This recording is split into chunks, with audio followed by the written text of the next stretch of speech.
What's up, coffee campers? I'm Jason and you're watching All Terrain Coffee and Camping. So today is February 22nd. It is 81 degrees outside.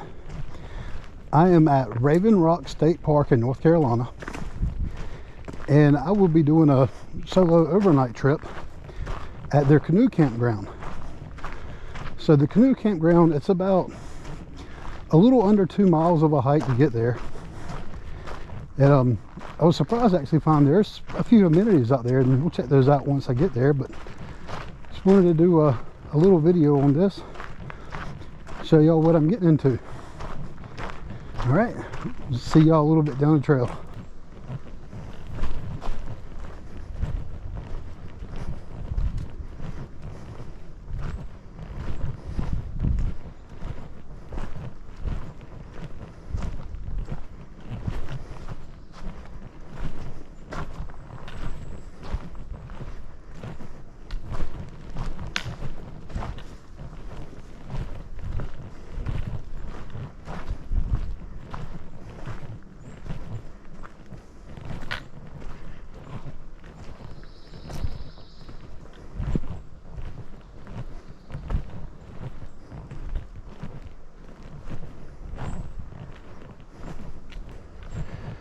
So this is the first little bit of a water source I've seen since I hit Raven Rock Loop Trail.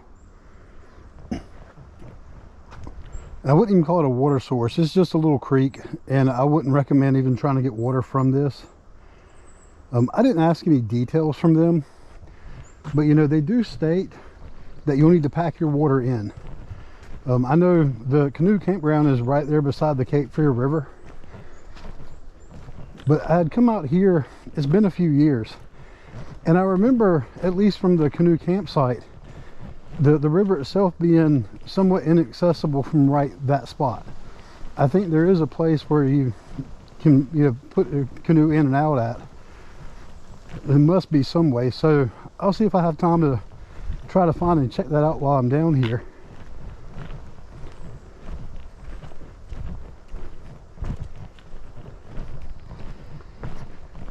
One of the reasons for this little hike, well, there's several reasons. One of the reasons is really I got some new gear I want to test out. You know, I've got a new tent I've not been able to use yet. I've got this backpack that, other than just a little bit like a small little trail close to my house, I've done it to kind of adjust it, you know, break in a little bit, get used to it. But I've not done any type of an overnight trip with it. I got a new quilt, which, depending on what the temperature gets down to tonight, I might not need it, or might not even be able to use it.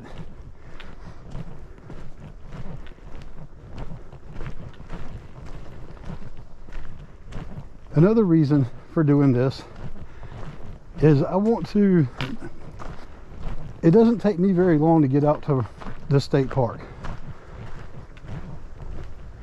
I'm trying to get out and do a lot more backpacking and camping this year. And on days like today, you know, I just so happen to be off of work. This is a Wednesday. Typically I'm working, and typically places like this are dead during a regular weekday. So I'm like, hey, this is a good time to get out there. Raven Rock's known for, during the weekends, being really busy, especially these trails out here. You could come up and not even be able to park.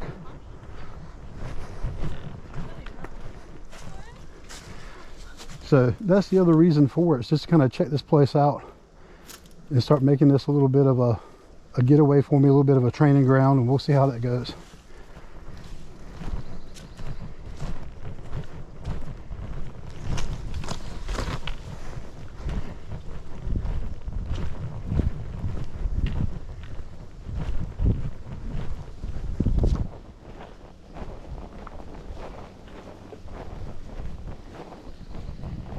Also using this so I can kind of get used to and get over the awkwardness of using trekking poles, especially considering there's a decent amount of like flat areas here, and I feel ridiculous using trekking poles, especially when it's flatter.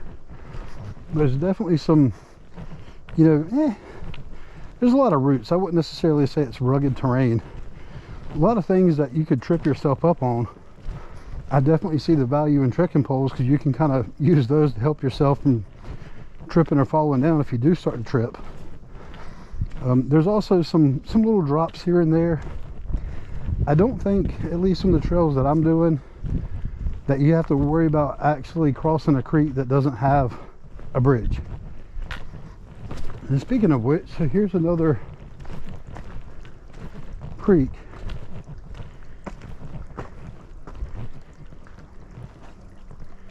So again, it's something very shallow.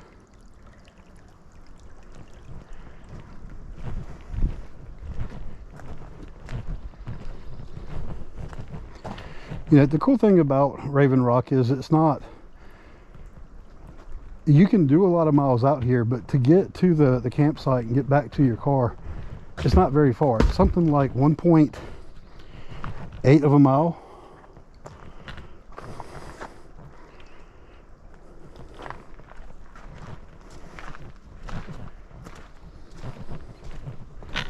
So it's not that big of a deal to, or at least in my opinion, to be able to pack a little extra water. Or if you get out here and you determine you need more water and you don't really have a water source, you know, typically they do have a water spigot up front that you can use. They did tell me when I called, or when I was reserving the site, that water by the shelter was currently turned off. They've been doing some repairs to the water lines out here. So they gave me a heads up before I got here about that. And I just made sure to have plenty of water in my car as well. And that's just something I typically do. I like to always have extra water, so that way when I do get back to my car, I've got a drink waiting for me. A lot of times I'll actually have a cooler and I'll have it iced down, so that way I've got some cold drinks when I get off the trail before I have to start heading home.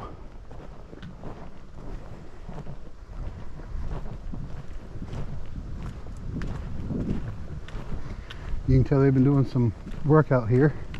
They keep this place very well maintained. This is a very well staffed state park. Like I said, this place gets busy, so they definitely keep it nice and maintained.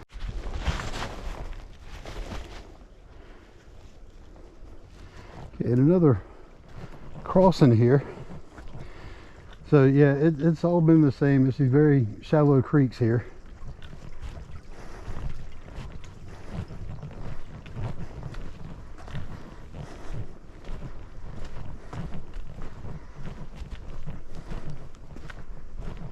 So the trail that goes to the canoe campground is called Little Creek, or Little Creek Trail. And it's actually a loop. Now I just passed the first entrance to it, and I'm actually going to take the second one in. They said that one was a bit wider and smoother.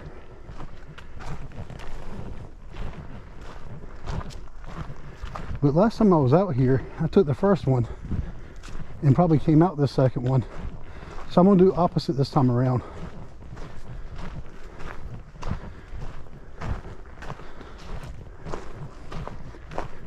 And here we go. So the sign where I just literally just passed, it's not that far back, Little Creek, will come out here, or I can enter here and come back out the other side.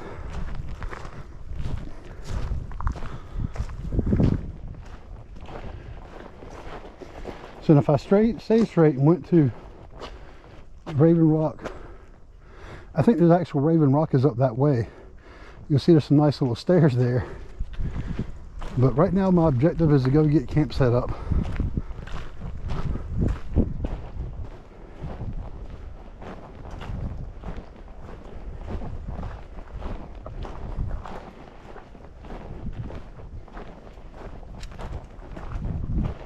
And they definitely keep this one nice and maintained, and I'm assuming the reason why this one's wider, because whatever vehicle they're using to get to the campsites to check everything out, because they actually have garbage bins up here.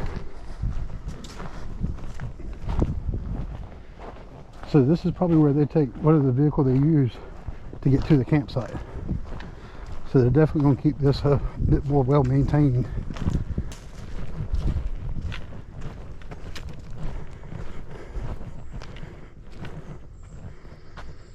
Actually, I can see the river down there. I don't know if you can actually see it, the camera through the trees.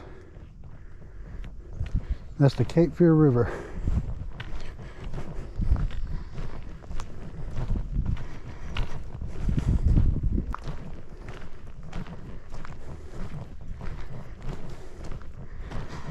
See if you can see down there any better.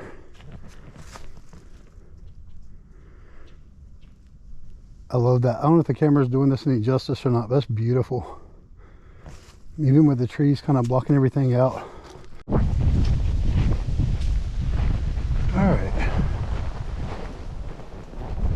And I see a sign that says canoe camp.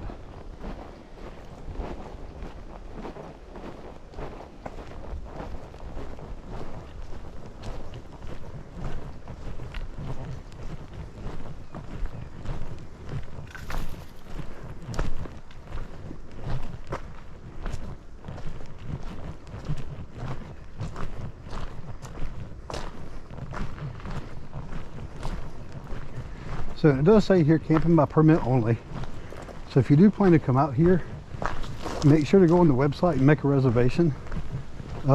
For the primitive sites, there's two primitive sites out here. There's the canoe camp and the, I think it's called Wilderness Family Camp or Wilderness, yeah, something like that. And it was like $12 a night for the primitive camp. So really not that bad at all.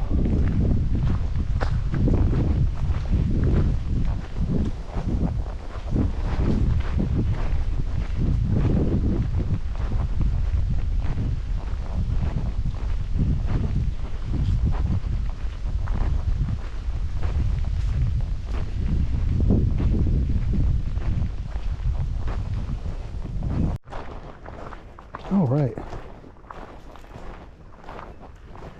Now I plan on doing a little separate video, just kind of giving a quick little look around the actual campsite.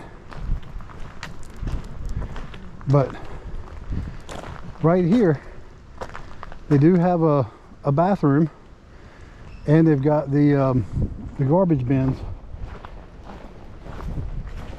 And these garbage bins, I'll call them critter resistant.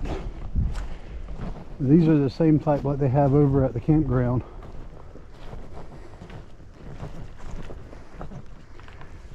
They do have your trash and recycle separated here.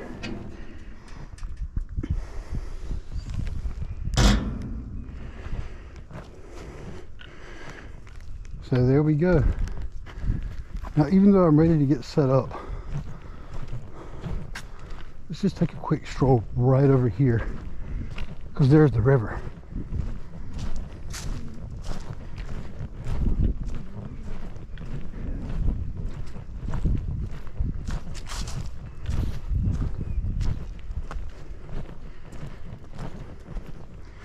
So you have these stairs here.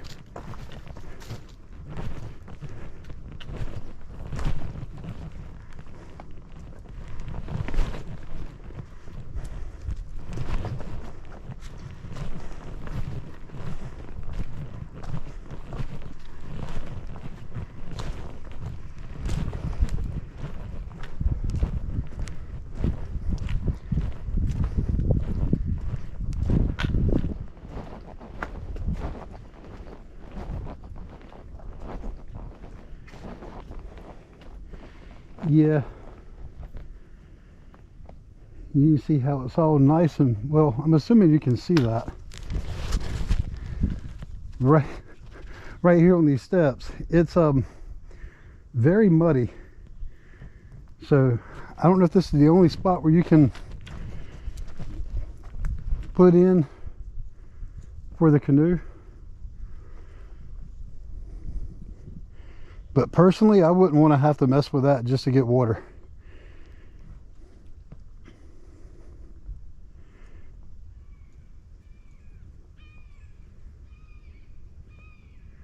Man, that's beautiful.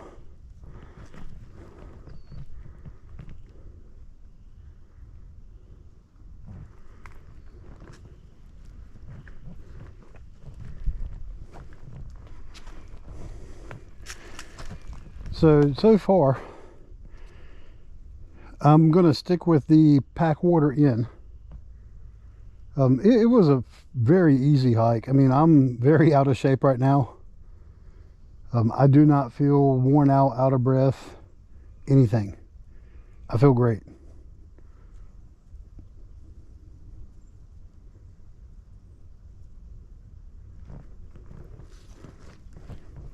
And I did pack my water in. And I've got a bit of weight. I didn't weigh my pack. However, before the water went on, the pack was pretty light. A lot of my gear is ultralight gear or lightweight gear. I don't know if all of it counts as ultralight. I'm not necessarily trying to be ultralight. A lot of my gear is lighter because if I'm ever going to do trips where I need to take extra clothes, I'm a big guy and my clothes are big, so they weigh more and take up a lot more space.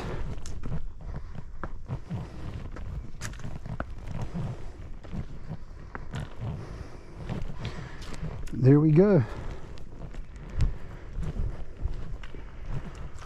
I think it's cool also that they've got a big map here. So they do have little maps. That they actually gave me one at the visitor center when I checked in. But it's cool that once you're here and you get set up, you know, you can come over here to kind of figure out other areas you want to go check out. So that's pretty cool.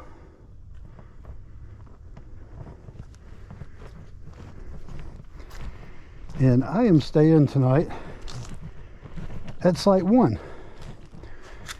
And I literally just kind of picked this off a whim. You know, they've got, the way it's set up, you've got Site 1, 3, and I think 5 on this side. I think it's the odd numbers on this side. And then on this side, you've got 2, 4, and 6. And 1 and 2 are closer to the river. But part of while I'm here, I plan on kind of scouting the area out, figuring out, you know, hey, do I like this site? Do I want to keep using this one? Or if I do come back out here again and this one's taken, or booked, I should say, taken, I'll have an idea of, you know, what other sites I like. And it's probably a good idea to scout it out too in my head, so I can understand if someone else is at one of the other sites, where are they going to be at? You know, can I see them? So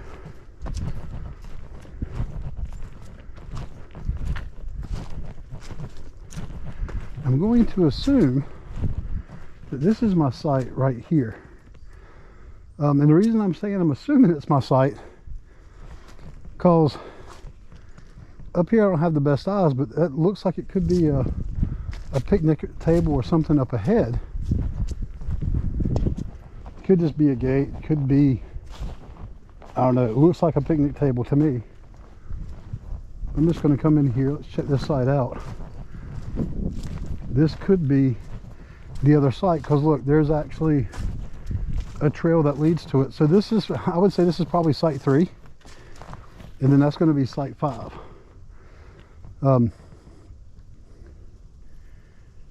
You know, it no big deal, but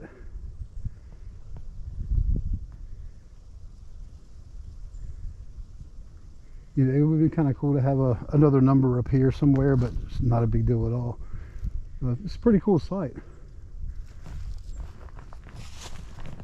All right, so let's get back over here.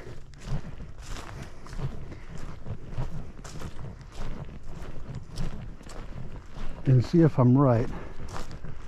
And site one's actually down here. Now I will say, if site one's down here, this is definitely going to be a lot more private. If all the sites are booked, or if you're coming on a weekend and nothing's booked yet, but there's potential for it to get booked. Yeah, if this is site one here, 3 and 5 are side by side. So whoever's at 5 is going to be right next to you, and it's not that big of a deal. They're not on top of you, but you can definitely see them. And that's something else to note. If you come out here with other people, you know, it might be nice to have like sites 3 and 5.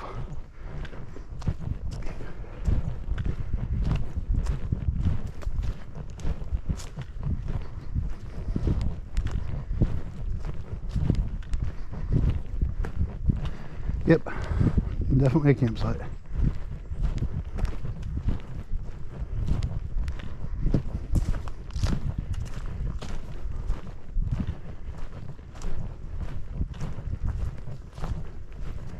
Oh, there we go. Check out the mushrooms on the log right here. That's cool. I'm not even trying to guess what type of mushrooms there are. I'm not a mushroom expert. I'm not a forager. I'm not opposed to learning those skills, but yeah, one step at a time.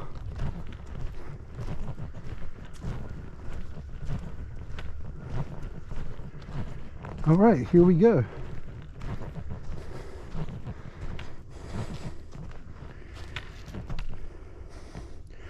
I think it's actually kind of cool. They've got these little benches right here by the fire as well.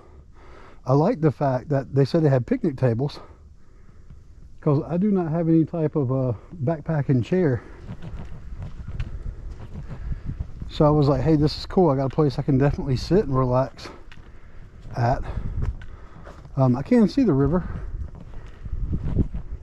right here from my site. I mean, you could get down to it. You'd want to be careful. You definitely probably want some type of a hiking stick or trekking poles. Because I'm imagining, especially after seeing the mud on those steps down there, that it's probably going to get muddier the closer you get. So one thing that's really cool about the canoe campsites, and I believe the other campground site, the Family Wilderness site, has this as well, but as I might have mentioned earlier, they have grill grates with a fire ring. So check that out. Cooking me a steak, and I didn't have to bring extra equipment for it.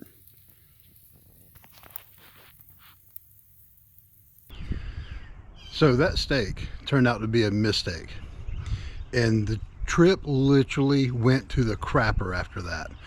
So after the last video that I had up there where I was cooking the steak, once it was done, I sat down, started eating my steak, and then off in the distance I heard this noise, and I knew exactly what it was. It was coyotes, and it sounded like a nice sized pack. You know, if I had to guess, I would say at least 8 to 10. I'm not sure. And you know, I've been out before where there's been coyotes around. They've been out, they've not come and messed with me. It's not been that big of a deal. But then, and I don't know how slowly time went by or how quick time went by, because it actually felt like it wasn't even a minute. It could have been a little bit longer than that, but I heard them all again. It was the same amount, however many it was, but they were half the distance away from me. And I thought, okay, great, right? They're smelling my food, they're coming to me. And you know, one thing, I've heard this before, I've heard other stories and tales that, you know, coyotes, especially around here, they're getting more desperate. You know, and they've been known to attack humans. So I'm just like, you know what, I'm not going to take a chance. You know, there's that toilet that was close by that had the trash bins out in front of it. I'm going to zip my food up, I'm going to take all my food, and I was just going to put it down in that kind of critter resistant bin area, not actually put it in the trash. I was just going to set it over there, get the smells away from the area I was in, and just see if that made any difference. Well, again, it felt like it hadn't even been a minute. It could have been a few minutes. But as I'm getting stuff prepped to get ready to go that way, all of a sudden I heard one single coyote, and it was there. I couldn't see it, it was dark, right? But it was somewhere just beyond that little tree line of the campsite I was at. So when I say it was there, it's like if you were telling somebody, you know, it was right there. It was that. But as soon as it finished, another one came from like right behind me. Like when I heard it, I faced that way, and then another one came literally from behind me. And I'm like, okay, great. I'm being surrounded. And these are both right up on me. And what the, I guess, creepy part about it all is outside of that camp area was pretty cleared off, but there was leaves all over the place. And I know this for a fact because I had just gone and foraged for firewood, or gathered, collected firewood, and there was leaves all over the place.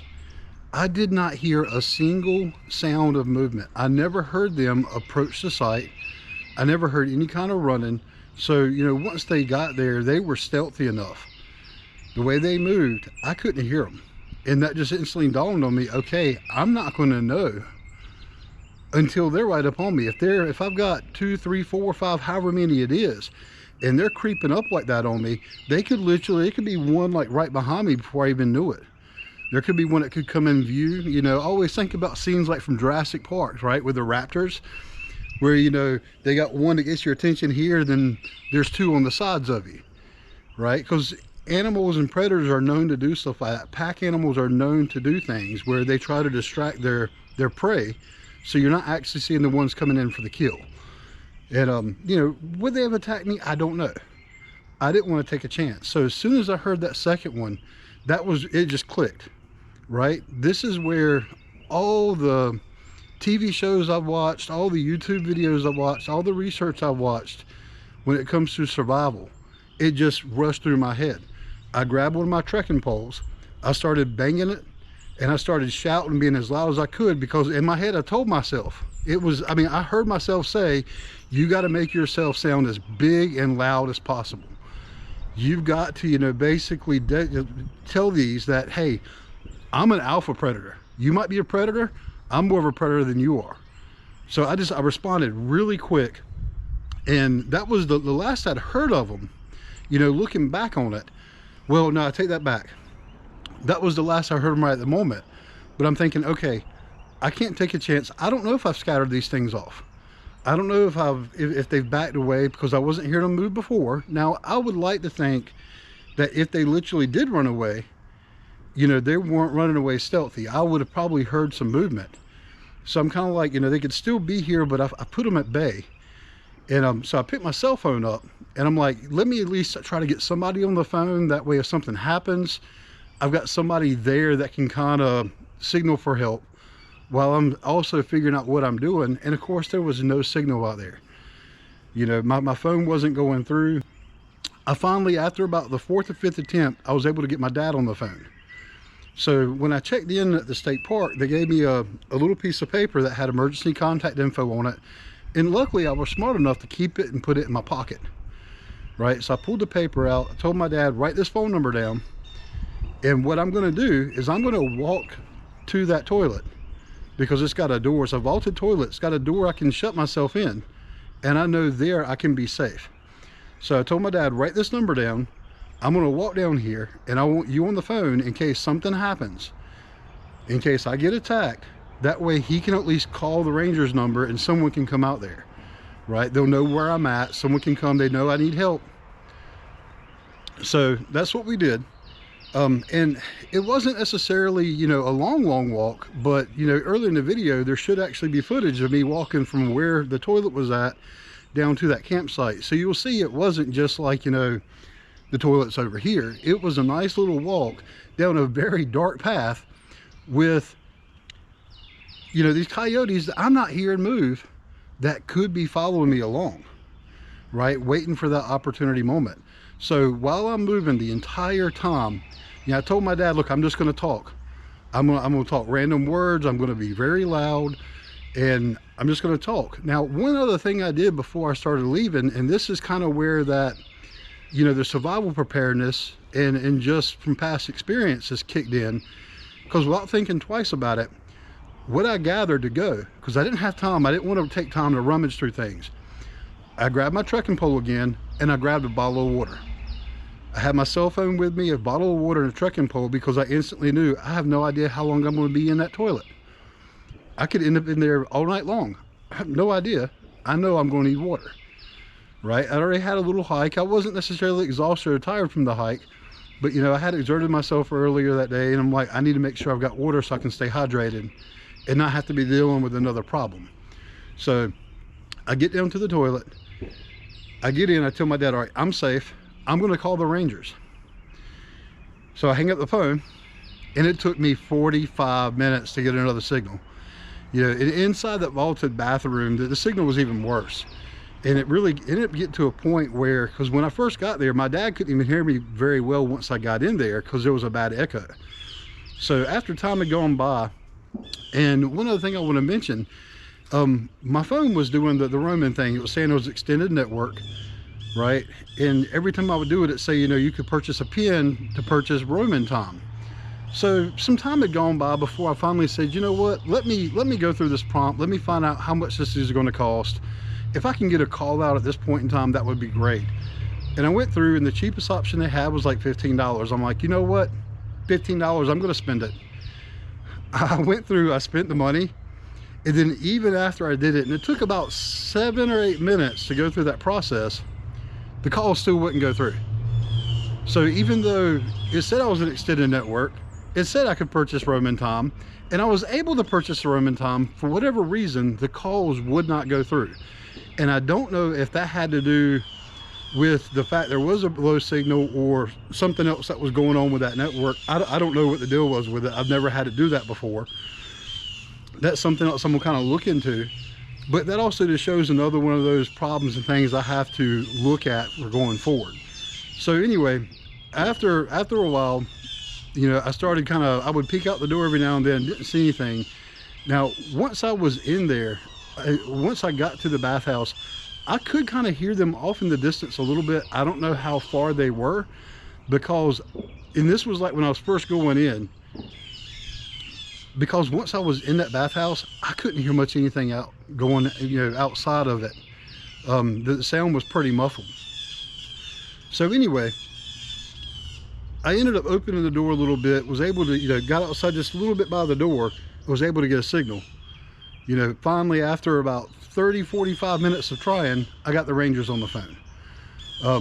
You know, and they said, hey, they were currently on a call. They said it's going to take us about 20-30 minutes before we can head that way.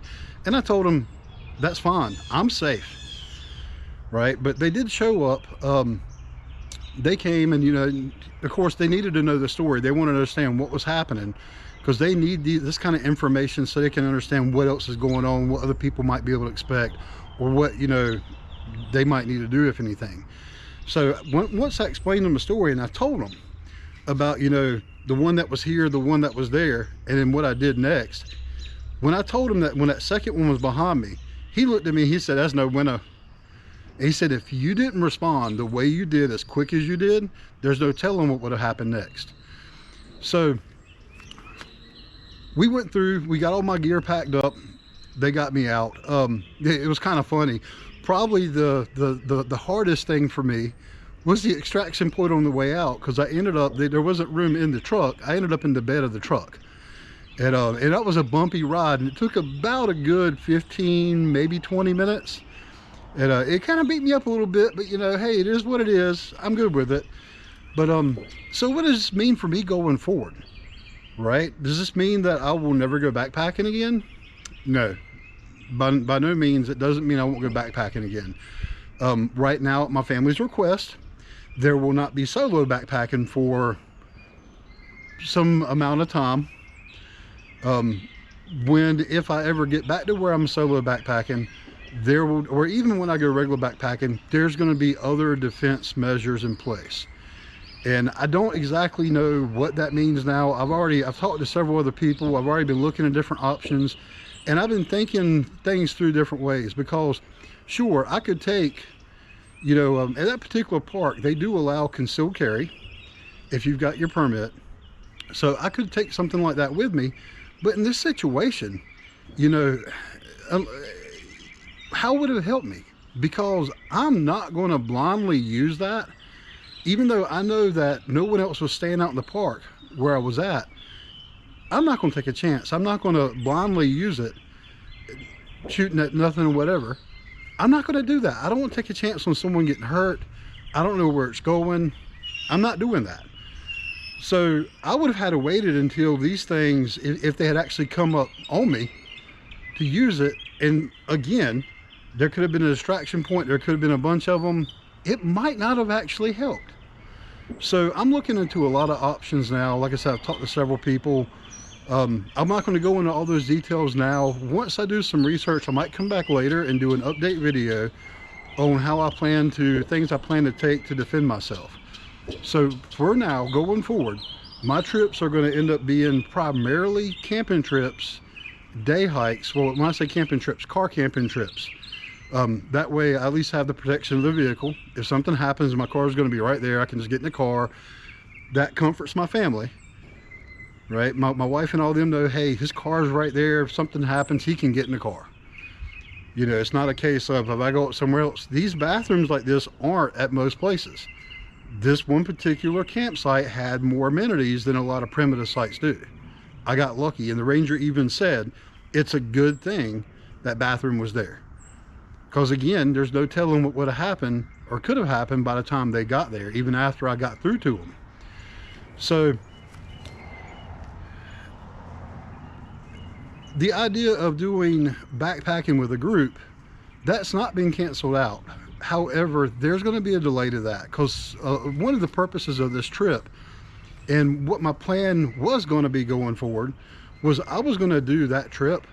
If that was a place that was really close by, still it is really close by, and I could go out there on a whim.